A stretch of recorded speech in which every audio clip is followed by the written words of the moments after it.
Adrienne Celeste Salinas was 19 years old and living in Maricopa County, Arizona, where she attended Gateway Community College.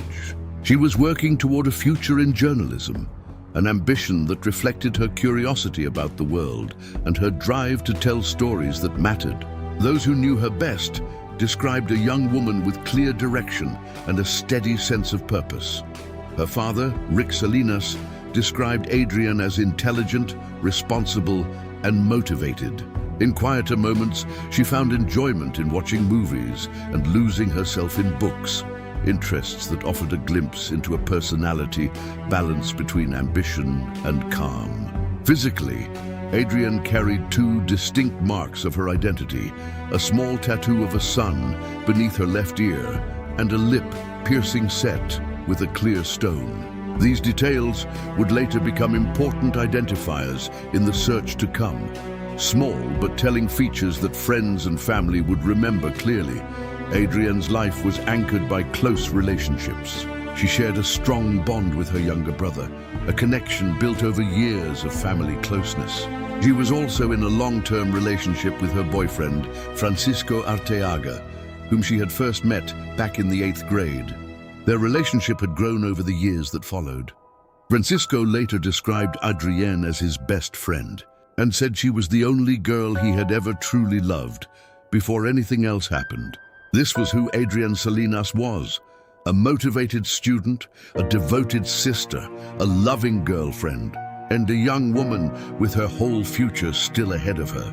On the evening of June 14th, 2013, Adrienne and her roommates hosted a party at their apartment near West 5th Street and South Hardy Drive. Friends gathered, and for a few hours, the night carried the ordinary rhythm of a college get-together. Unaware of what the coming hours would bring, at some point during the party, Adrienne and her boyfriend, Francisco Arteaga, became involved in an argument. The details of what sparked the disagreement were not something either of them dwelled on publicly, but the tension was enough that the two of them decided to step away from the gathering. Around 2:30 a.m. on June 15, 2013, they left the party together, with plans to go to Francisco's apartment in Scottsdale so they could talk things through privately, away from the noise and crowd of the party.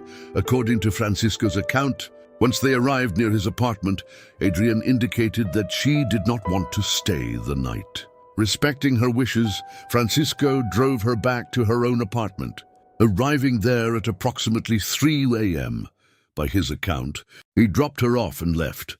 This moment would later take on significant weight in the investigation that followed. Francisco stated that he never saw Adrienne again after that drop-off. It marked the last known instance of direct, in-person contact between Adrienne and someone close to her, a seemingly unremarkable end to an evening that, within hours, would become the starting point of a disappearance no one could yet anticipate. Sometime before 4 a.m., one of Adrienne's roommates saw her leaving their apartment once more. This time she was carrying an overnight bag, suggesting that despite the earlier conversation with Francisco, she intended to return to his apartment in Scottsdale to stay the night after all. It was the last time anyone in her household would see her leave under ordinary circumstances. At approximately 3:45 a.m., Tempe police received a report of a car accident. A vehicle had struck the median near Ash Avenue and Rio Salado Parkway, causing two of its tires to blow out. According to the report, the driver did not stop at the scene, instead attempting to leave the area despite the damage to the car. At the time, the identity of the driver was unknown to responding officers. Later that day, police located the abandoned vehicle nearby and confirmed that it belonged to Adrienne. The connection between the reported accident and her car placed her at that specific intersection in the early morning hours, adding a critical data point to the emerging timeline of her final movements. Investigators came to believe that after the accident, Adrienne made her way back to her apartment one more time, likely to change clothes before heading out again. However, no one reported seeing her return during this window. Whatever happened inside that apartment in those final quiet moments remains unknown, as no witness account exists to confirm it. What is known is that Adrienne left her apartment once more, and this time it would be for the final time. Phone records later revealed a detailed picture of Adrienne's efforts to reach Francisco in the hours after the car accident. Between 4:10 a.m. and 4:45 a.m., she called him 11 times. She also sent a text message letting him know she was on her way to his apartment, reaffirming her intention to see him despite their earlier conversation and the accident that had just occurred. At approximately 4:53 a.m., Adrienne placed a call to a cab company. She arranged for a pickup at a nearby AM/PM convenience store, located at the corner of Hardy and University Drives. This decision suggests that, whether due to her damaged car or another reason, she needed alternative transportation to complete her trip to Scottsdale. When the cab arrived at the agreed location, Adrienne was nowhere to be found. The driver attempted to reach her by phone, but the calls went unanswered. Investigators later determined that Adrienne's phone had been turned off at approximately 5:07 a.m., cutting off any further ability to contact her. Francisco later stated that Adrienne never arrived at his apartment that night, despite her earlier text confirming she was on her way. Her attempts to reach him, followed by her call to the cab driver, mark the final documented actions traceable to Adrienne herself. Between her call to the cab driver at 4:53 a.m. and the moment her phone went dark at 5:07 a.m., only 14 minutes passed. Within that narrow window, Adrienne vanished. It is this brief, unexplained gap in time that stands at the very center of the mystery surrounding her disappearance. Adrienne and her father, Rick, had made plans to spend time together on Father's Day, June 16, 2013. It was a day they had set aside in advance, an ordinary family tradition that carried no indication of the events that had already unfolded just hours earlier. When the day arrived, Rick waited to hear from his daughter as planned, but the call never came. Adrienne, who by all accounts maintained close contact with her family, did not reach out to connect with him as they had arranged. For Rick, the silence was immediately out of character. Growing increasingly concerned, Rick made the decision to report Adrienne missing. His concern marked the formal beginning of what would become an extensive search for his daughter, transforming what had started as a series of unanswered calls and a missed holiday into an official case.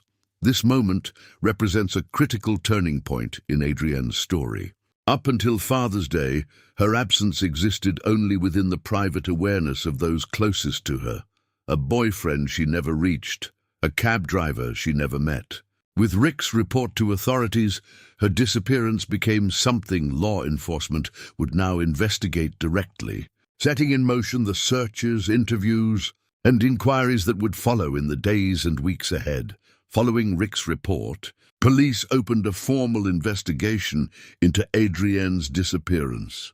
Officers began by searching the neighborhood surrounding her apartment, looking for any physical evidence or witnesses who might help explain what happened to her in the early morning hours of June 15th.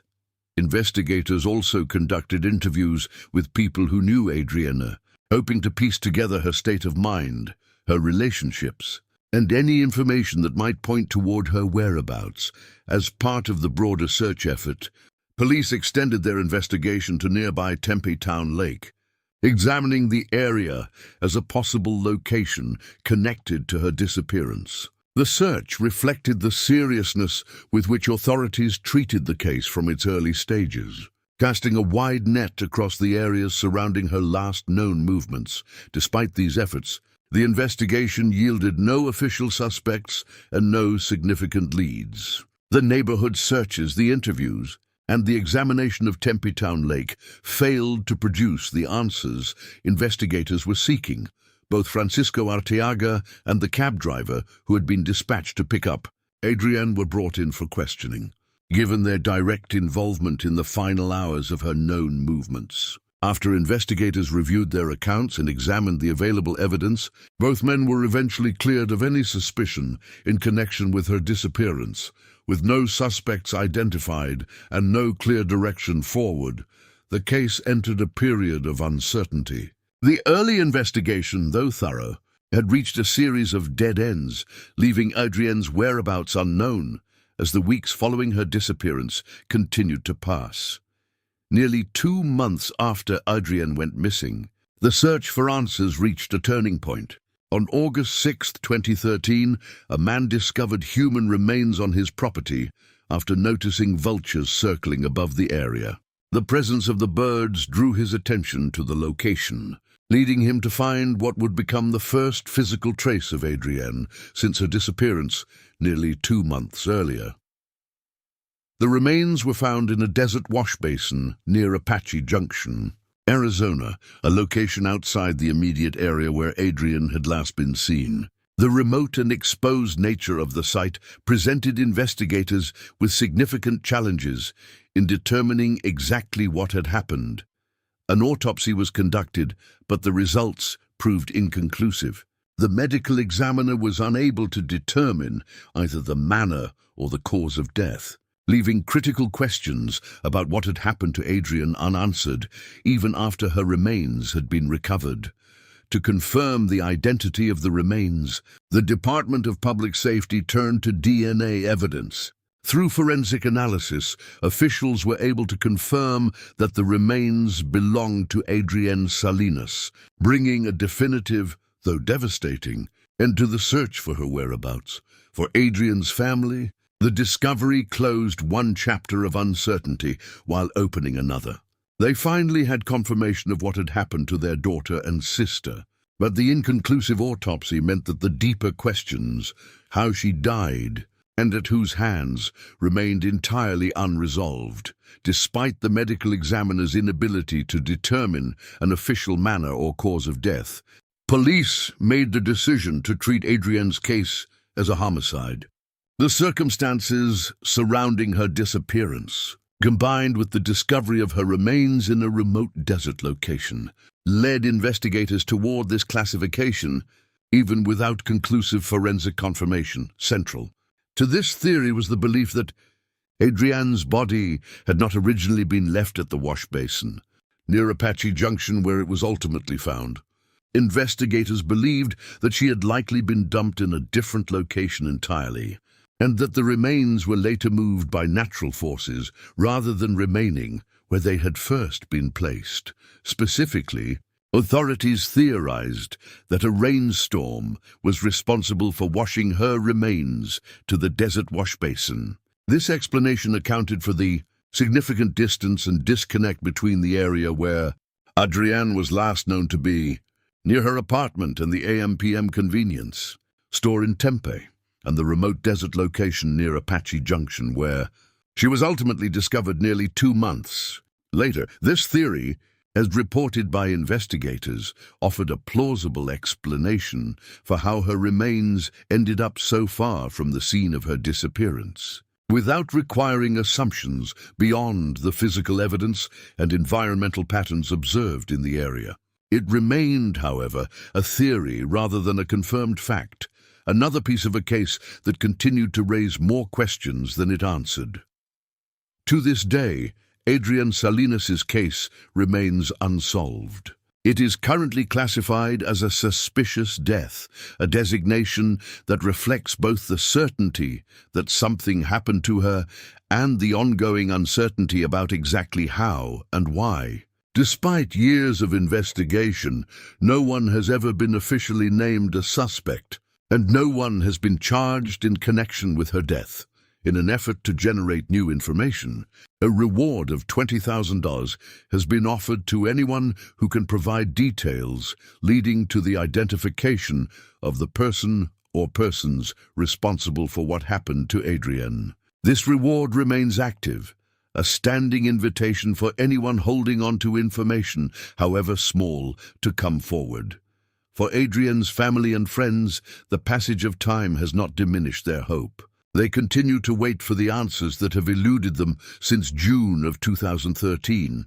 answers about what happened during those 14 minutes, about who was responsible, and about why her life was cut short at just 19 years old. Their hope remains constant, that one day Adrienne will receive the justice she deserves. Anyone with information about Adrienne Salinas' case is urged to come forward. Tips can be submitted to the FBI at 1-800-CALL-FBI or directly to the Tempe Arizona Police Department at 480-350-8311. Even the smallest detail could be the piece that finally brings answers to a case that has remained open for over a decade.